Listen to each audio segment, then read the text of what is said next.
Close your eyes now. Breathe in slow. Let your shoulders fall away from your ears. Let the weight of the day settle down through you, through the mattress, through the floor, deeper and deeper until you are still. Tonight, we are going somewhere quiet. Tonight we are riding the night mail train. It is 1947, late October, the kind of night where the cold has just begun to mean something. Not the sharp cold of December, but the soft, sleepy cold of autumn, the kind that makes a warm room feel like a gift. You are standing on a platform in a small Illinois town.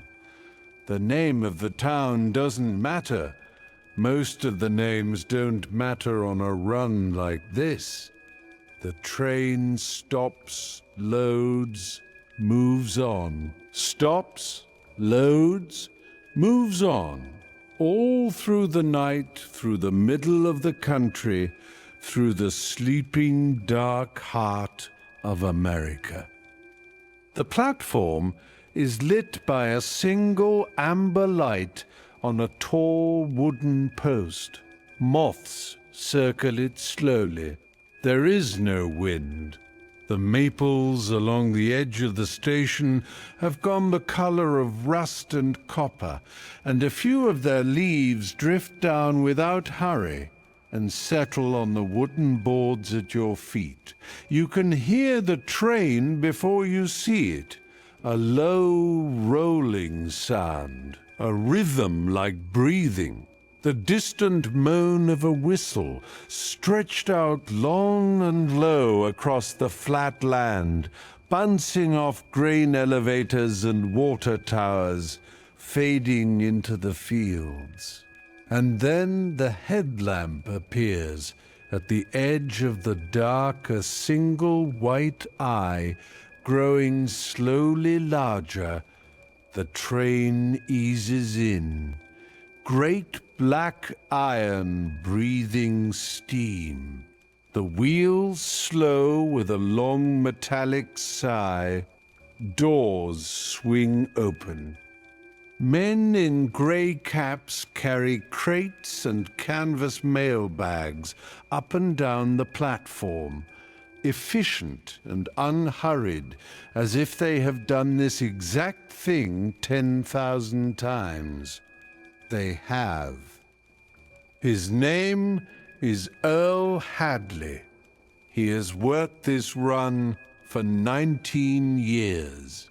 He is 51 years old, lean, with hands that are always a little cold, and a face that carries the particular stillness of a man who has spent most of his adult life in motion. When everything is always moving, the man inside goes quiet. Earl walks the length of the train the way he always does, checking, verifying, a ritual that has become as automatic as breathing. Car 1, car 2, 3, 4. He notes each one with a glance and a small movement of his pen against his clipboard. 5, 6. He stops at car 7. Car 7 is different tonight. It is a standard mail car, wooden sides painted the usual Pullman brown, a number stenciled in fading yellow on the door panel. He has ridden past this car, walked past this car 100 times. There is nothing unusual about its shape or size or the way it sits on the rails. But the door is locked from the inside. Earl tries the handle once. The metal is cool beneath his fingers. The door does not move. He tries again, methodically, without urgency, the way he does everything. still locked. He frowns. This is unusual. Doors are locked from the outside during transit, or left unlocked during loading. A door locked from the inside means someone is in there, or something is bracing it, or the mechanism has failed in a way he has never seen in 19 years.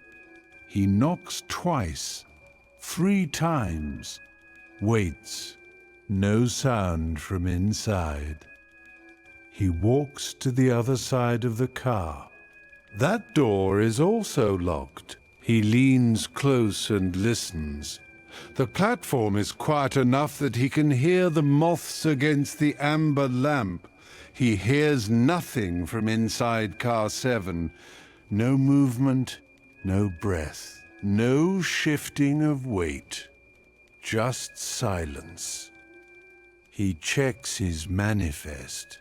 Car 7's contents are listed as standard outbound mail, 231 pieces, sorted by route, destined for a handful of small towns along the next 60 miles of track. But at the bottom of the manifest, in handwriting that is not his own and not the station clerk's, someone has written an address. A single address. No name, no return. Just a street number, a road name, and a town. Harlow, Illinois. Earl knows these tracks well. He has traveled them since before the war. He knows the towns the way a man knows the lines on his own palm. Harlow, Illinois does not exist. He turns the clipboard over in his hands and reads the address again.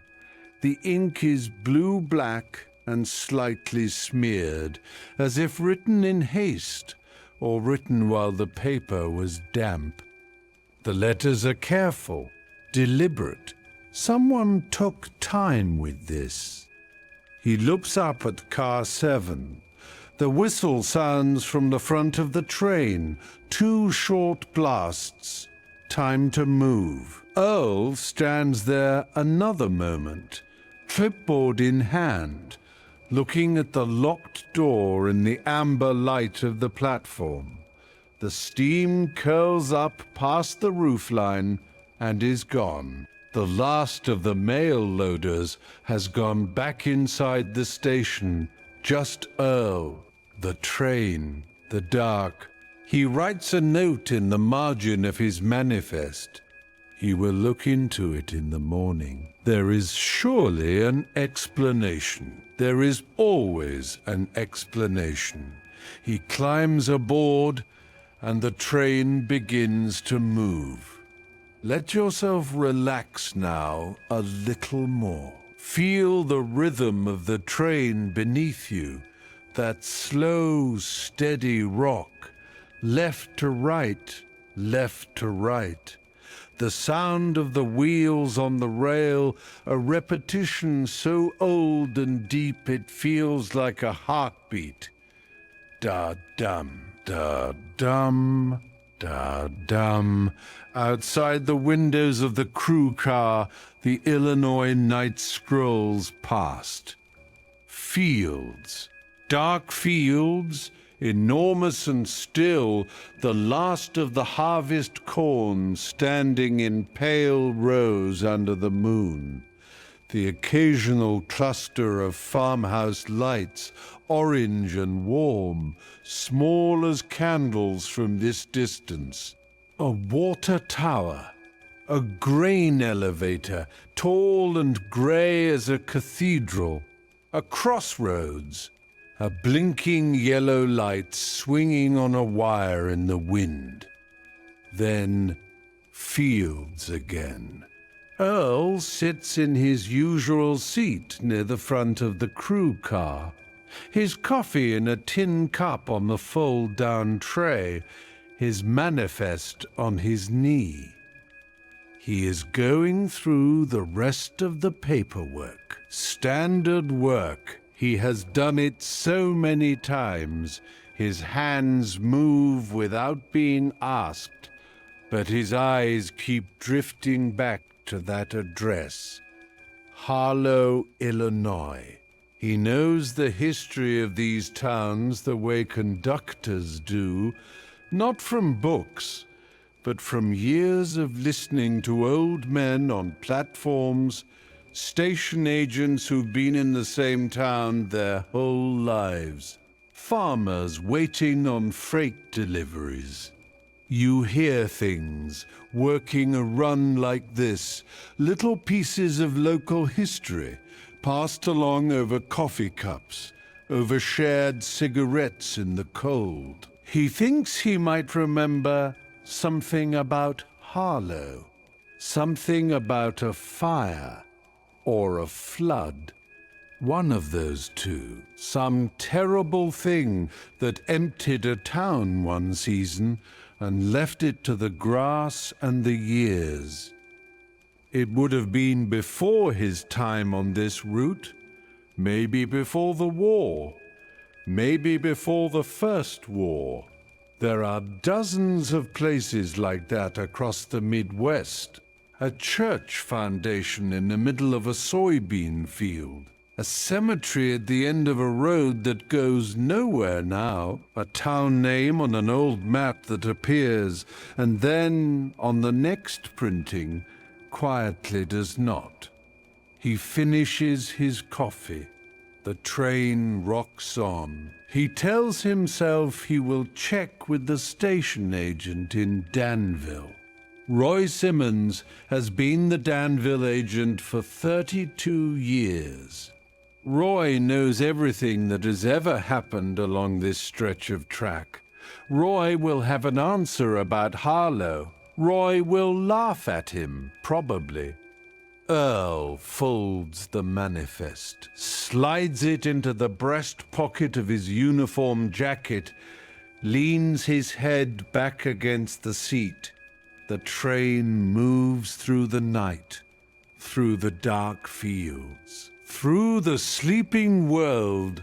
The whistle calls out at every crossing, long and low and mournful, and the sound fades out into the corn and the dark sky and the distant stars. Da-dum, da-dum, da-dum. You can feel it, can't you? That rhythm, that rock. Let it hold you. You don't have to think about anything. The night is doing its work. The miles are passing. Let yourself drift. The first hour passes without incident. 2 stops. Flatville, Penfield. Small platforms, brief business. Earl does his walk each time, checking the cars, checking the couplings, making his notes. Each time he pauses at car 7. The door does not open. At Penfield, he tries it again. Locked. He puts his ear close to the wood.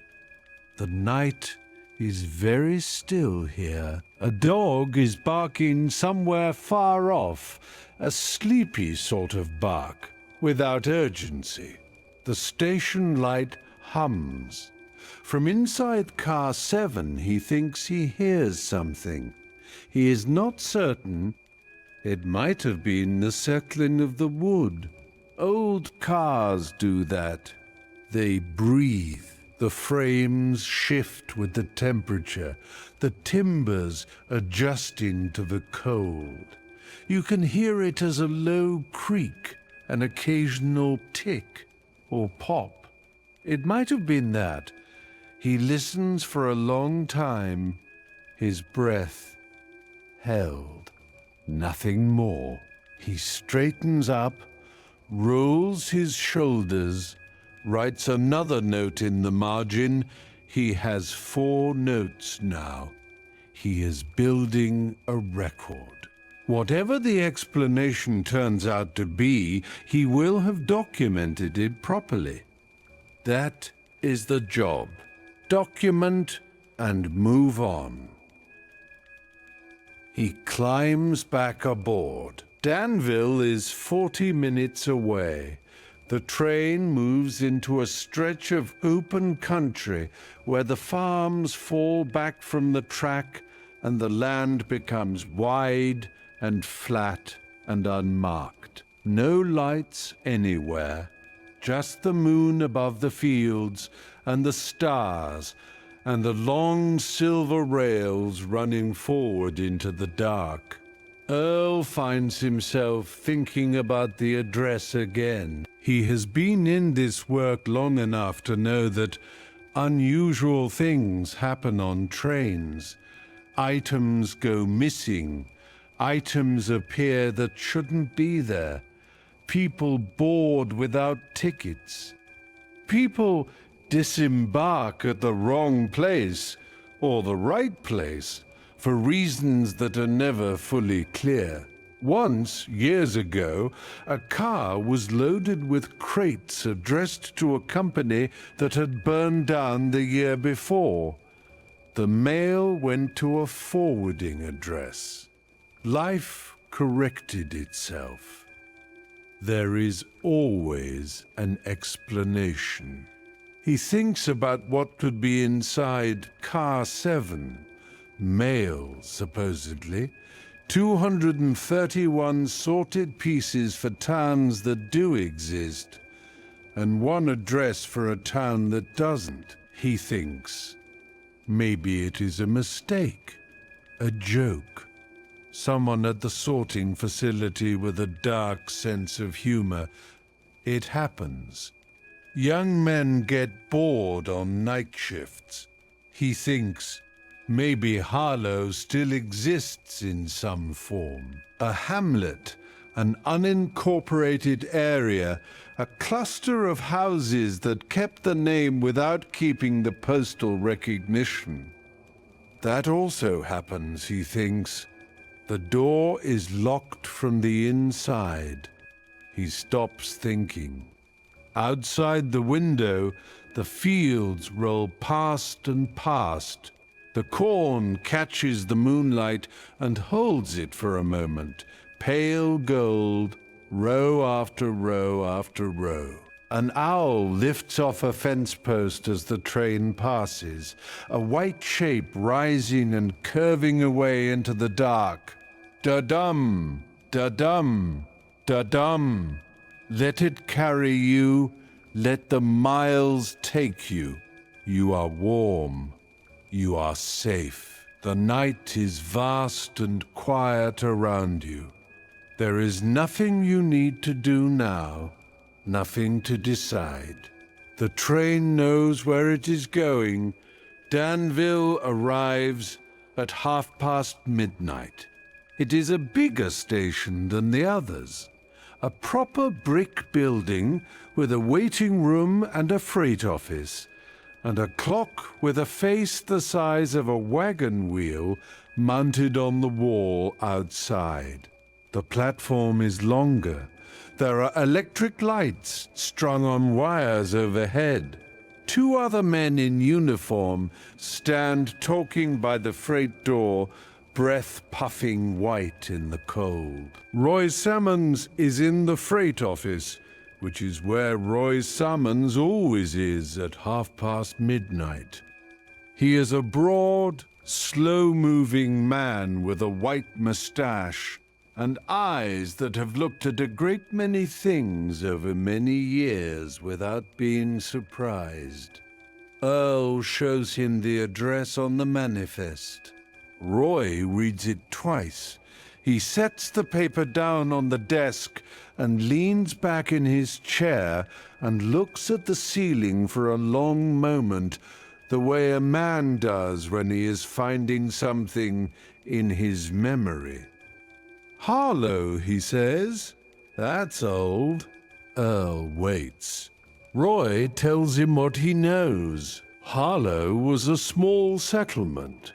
Maybe 60 or 70 families at its largest, about 4 miles east of the main track, on a spur line that was torn up in the 20s. There was a post office, a general store, a church. The town ended quietly. Not a fire or a flood, but the slow retreat of farming. Young men gone to the cities, old men left behind until there weren't enough left to call it a town. By 1931, the post office designation was officially removed. By 1935, the spur line was gone. By the start of the war, there was nothing there but the church foundation and the cemetery. He pauses. And the cemetery is why he remembers it, Roy says, because twice in his 32 years here, packages have come through addressed to Harlow. Both times the handwriting was different. Both times the address was specific. Same road, different numbers. Both times there was no return address. Both times Roy forwarded them to the County Historical Office in Champaign, who catalogued them and never found a living addressee. What happened to the packages? Earl asks. Roy shrugs, sits, picks up his coffee. No one ever claimed them, he says. Earl stands in the freight office for a moment. The clock on the wall ticks. Someone is unloading crates outside, the dull thud of each one landing on the platform. The electric lights hum in their wire housings. He thanks Roy, picks up his manifest. He walks back down the platform to car 7. The door is still locked. He presses his palm flat against the painted wood. The surface is cold. Colder than the night air, he thinks, though that might be his imagination. Wood holds cold differently than iron. It is nothing remarkable. He holds his hand there for a long moment. He turns and walks to the front of the train. Breathe out slowly now. The train is leaving Danville behind. The station lights fall back and away. The town contracts in the rear windows, becoming smaller, becoming a cluster of lit windows, becoming a glow on the horizon, becoming nothing. The rails sing forward into the dark. It is the hour now when the night is at its deepest. Past midnight, not yet approaching morning, the hours between 1 and 3, when the world is as far from daylight as it ever gets. These are the hours that belong to the trains, to the roads, to the night shift workers and the long-haul drivers and the insomniacs watching ceilings. These are the hours for sleep. Earl makes himself a second cup of coffee, though he does not particularly want it. Something to do with his hands, something warm. He sits again in his usual seat and watches the country go by. He thinks about what Roy told him. 2 packages before, both addressed to Harlow, both in different handwriting. He wonders who sent them. He wonders what was inside. He wonders if there is any possibility that somewhere, in some diminished form, Harlow still exists. Some last stubborn resident, some old man or woman in a house, that is not on any modern map, receiving their mail through some arrangement so old and informal it has survived everything. He thinks about the locked door. He thinks, what is the thing you do when you cannot explain something on the train? You note it. You document it. You report it at the next station with authority to act. You do not, under any circumstances, allow it to alter the run. The mail must move, the schedule must hold, the train must arrive. That is the job. He has been doing the job for 19 years. He looks down at his manifest. The blue-black address is there in the lamplight. His 4 marginal notes surround it like a fence. He adds a 5th note. He writes, "Door locked at all 3 checks.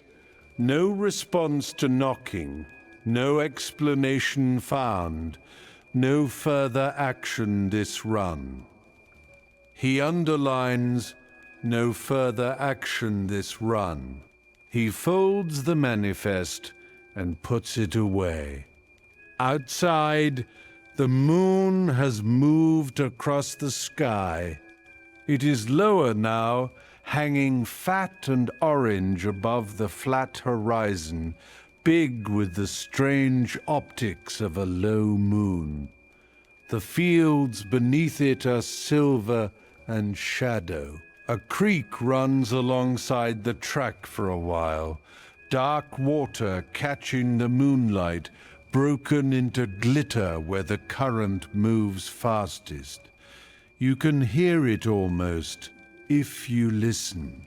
The water over stones. The wind in the dry corn, the ta-dum of the wheels on the rails, the long call of the whistle at a road crossing, fading out into all that open space.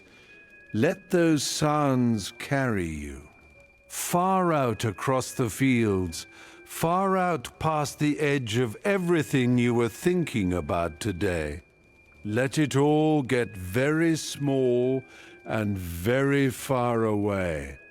Let the night cover it. You are warm, you are still. The train knows the way. 3 more stops come and go. Each time Earl walks the train, each time he pauses at car 7. He does not touch the door again. He simply looks at it, acknowledges it, moves on. The car gives nothing back. He thinks, briefly, about what it would mean to force it open. He has the authority. It is his train, his manifest, his run. He has a pry bar in the maintenance cabinet that would have that door open in under 2 minutes. He has done it before on stuck doors. He thinks about this for a long time. Then he thinks, if there is someone inside. They have not made themselves known at 3 separate stops across 3 separate hours. They do not want to be found. And there is something in that. Some human decision, some intention that he finds himself unwilling to violate. A man who locks a door wants the door locked. And if there is no one inside, then it is a door with a failed latch and an address that means nothing. And there will be an explanation in the morning, and he will feel slightly foolish for all his notes and all his slow consideration. He decides to let the door stay locked. He decides he will report it fully at the end of the run. Every note, every detail, every word Roy Simmons said. He will put it in the hands of people with more authority and more information, and he will let them do with it what they will. This is the correct decision. He can feel it the way he feels correct decisions, as a kind of settling, a quieting down of the noise inside. The train moves on. The fields go by. There is a stretch of the route about 20 miles long where the land does something unusual.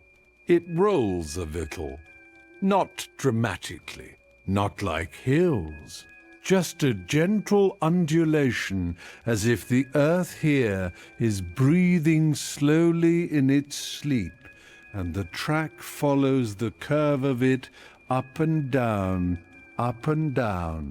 in long, slow waves. Earl has always loved this stretch. In the daytime it is beautiful, the farms rising and falling with the land, the old oaks on the fence lines. At night it becomes something else, something ancient and unhurried. The train rises, and the horizon opens up wide and full of stars, and then the train descends, and the fields close in on both sides, and then rises again, up and down, like breathing. Like sleep, let yourself go with it. Let the train carry you up and over and down, up and over and down. The dark pressing soft against the windows, the stars up there, impossibly far, impossibly bright, impossibly still. You don't have to figure anything out tonight. Not the locked door, not the address. Not the old town gone to grass and silence. None of it needs solving tonight. Tonight, you are just along for the ride.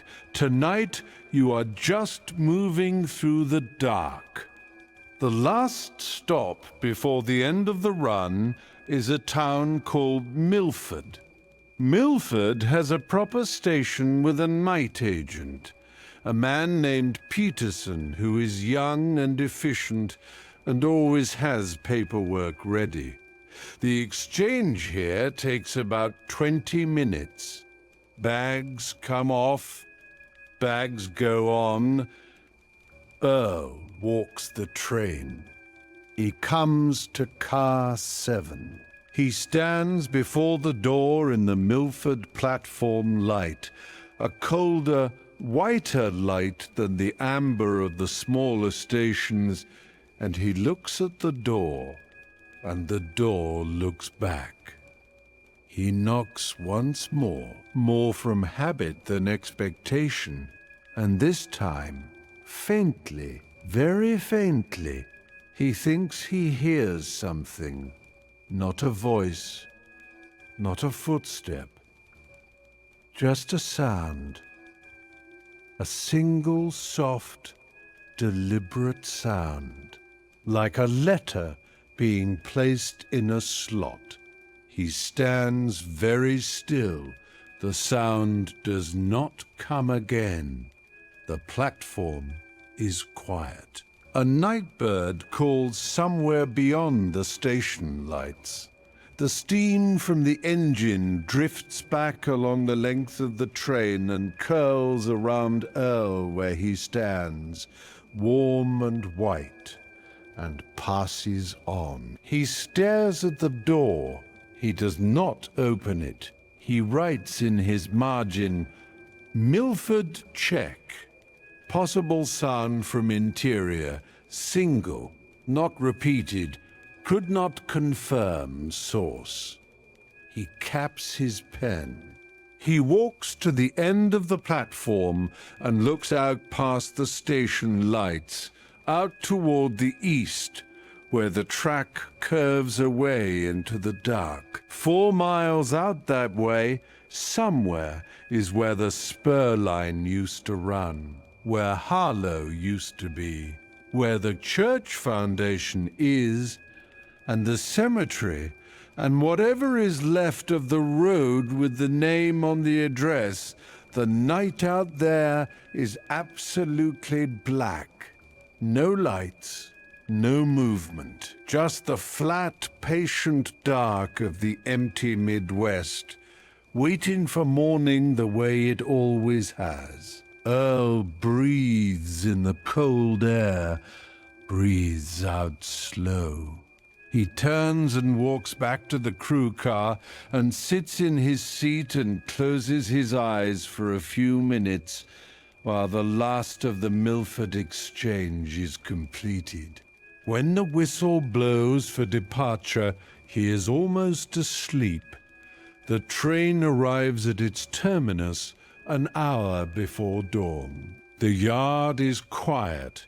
Just the night crew moving slowly in the lamplight, unhooking cars, running them to their sidings. The steam rises from the stilled engine and drifts away and does not come back.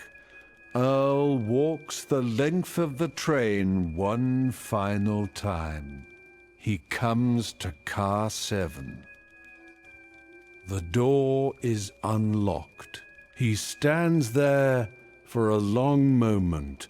The handle turns freely beneath his hand. He pushes the door open slowly, and the hinges give a low complaint, and the darkness inside the car is complete until he raises his lantern. The car is full of mail, sorted, bundled exactly as the manifest describes. 231 pieces, neat in their cubbies and trays. The smell of paper and canvas, and something faintly like autumn air. There is no one inside. He checks every corner, every shadow. He runs his hand along the far wall, the floor, the door frame. There is no mechanism that could have locked the door from the inside without a person. There is no evidence of any person, no warmth, no impression in the canvas bags, nothing left behind, except one thing. On the floor, directly below the mail slot in the door panel, is a single sealed envelope, white. No stamp, no return address. The address on the front reads, Harlow, Illinois. The handwriting is the same blue-black ink, the same careful letters. Earl picks it up. He turns it over in his hands. It is light. Whatever is inside has almost no weight at all. He stands there in the lamplight of the mail car for a long time. The yard is quiet around him. The other workers are far away. The engine ticks and breathes as it cools. He places the envelope in his manifest folder. He will turn it in at the office when they open. He will write his full report. He will note everything, every stop, every check, every sound, every word Roy Salmons said. He will put it in front of the people whose job it is to decide. He steps out of car 7, swings the door closed behind him. Somewhere across the yard, someone laughs. A low, sleepy laugh, and then nothing. A train horn sounds far away on another line. A long, slow note that travels out across the sleeping city and beyond it, into the fields, into the dark, into the wide, still country where the small towns sleep and the empty places wait. Earl walks to the supervisor's office. The envelope is light as a breath in his jacket pocket. The morning is coming. Not yet visible, but coming. You can feel it. A held breath stillness. The dark beginning, almost imperceptibly, to reconsider. Let yourself float in that space now, that place between the end of night and the beginning of morning. That place where everything is held gently in suspension. The train has arrived, the mail has moved. Whatever was in Car 7, whatever slow errand it had been running across the sleeping country, through the deep autumn night, through the fields and the small towns, and the warm amber lights of 100 platforms, it is finished now. Or perhaps it is just beginning. You don't need to know which. Let your eyes stay closed. Let your breath be slow. Let the sound of wheels on rails carry you, far away from here, far out across the flat, dark country, through the corn and the creek beds and the quiet crossroads, lights blinking yellow, yellow, yellow in the empty hours before dawn. Sleep now. The train knows the way.